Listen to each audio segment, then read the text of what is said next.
The 13th Bell.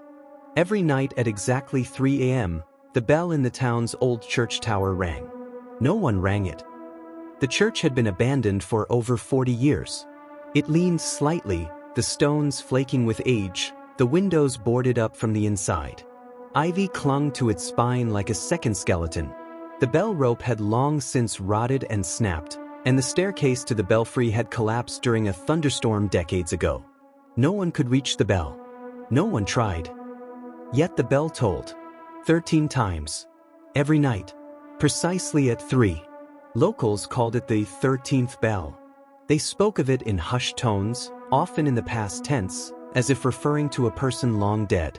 Rumors drifted like mist, that the bell once rang for funerals only, that it was cast from metal salvaged from shipwrecks, that its sound pulled something from beneath the ground each time it cried out. Most townsfolk ignored it now. The bell had become a rhythm they lived with, like wind through pine or the distant rush of the highway. It was a sound baked into the town's silence.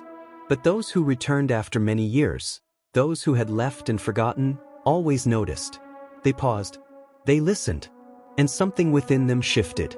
Clara moved into the caretaker's house on the hill behind the church. It was modest, stone and timber, overgrown garden, a back porch facing the cemetery slope. She catalogued ruins, old places, whispers of what had once been. Her job was funded by grants and universities that liked to believe decay could be understood. She'd heard about the bell. She thought it was folklore, the sort of local myth that lingers in towns where nothing else moves. But the first night at 3 a.m., she heard it. Heavy. Measured. 13 tolls. No more. No less. She sat up in bed, waiting for an echo. It never came. Each night after, she recorded, set out equipment, tracked the tone, duration, vibration. There were no mechanical causes. No birds. No wind. No vibration through the walls. The bell simply rang.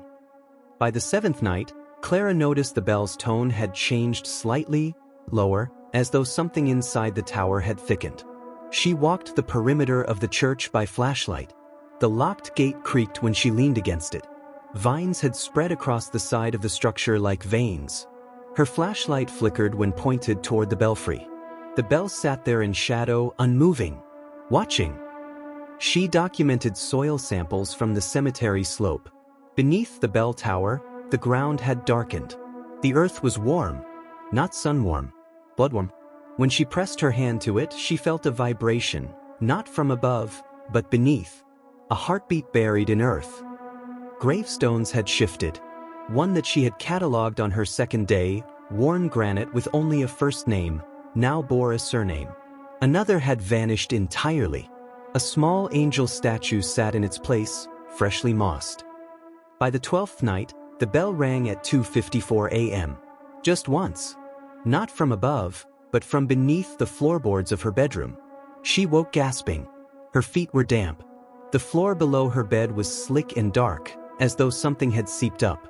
She didn't sleep again that night. Her notebooks became harder to read. Ink bled in places. Pages curled at the corners. One note, written in her own hand, simply read, "Buried doesn't mean gone." That evening, she saw movement inside the church. It wasn't a person. More like the suggestion of one. A shifting in the glass of a boarded window, a pause in the sway of ivy. Her camera refused to focus. Images blurred around the church. The bell glinted once, briefly, in moonlight that never touched the tower before. The wind stopped. The town was silent. No insects. No passing cars. Only the sound of her breath and the slow tick of a clock that hadn't worked since she arrived. At 3 a.m., the bell rang. One toll. The sound echoed strangely, bending outward, not inward. The air cooled though there was no breeze. 3. A light appeared in the belfry, not flame, not electric. A shimmer. 4. The cemetery soil began to shift. Gravestones moaned, a low scrape like teeth grinding. 6. Ivy pulled back from the church walls like skin peeled from old wounds. 7. The light pulsed. Her heartbeat matched the tolls. 8. Her camera shattered in its bag. 9. The bell itself began to glow. 10. A low hum rose from underground, rising like steam. 11. The back door of the church creaked open without touch. 12. The floor of her home trembled. 13. Silence. And then breath. Not hers. It came from all directions. A whisper that wasn't sound but sensation. Like thought before it becomes word. Clara stepped outside, barefoot. The grass was dry. The cemetery was wrong. The graves no longer aligned. Some were open. Some covered that hadn't been the day before. The church no longer leaned. It stood straight. Stained glass windows glimmered as if newly installed. The door was open. She stepped onto the church threshold. The air smelled of old stone and fresh soil. Her shadow elongated across the wooden floorboards. The bell above did not ring again. Inside, the pews were full. Ships. Not people. Memories of them. Outlines formed from dust, ash, pollen. A congregation caught mid-prayer. Heads bowed. Hands raised. She walked between them. None moved. All were watching something. A book on the altar. She approached. It was open. No text. Just a mirror in the pages. It showed her, but not now.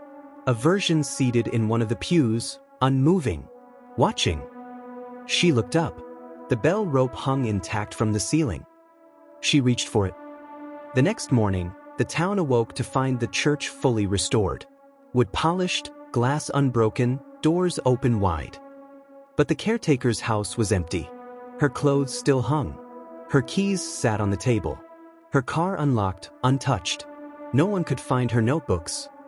Only the 13th bell remained. Each night, precisely at 3.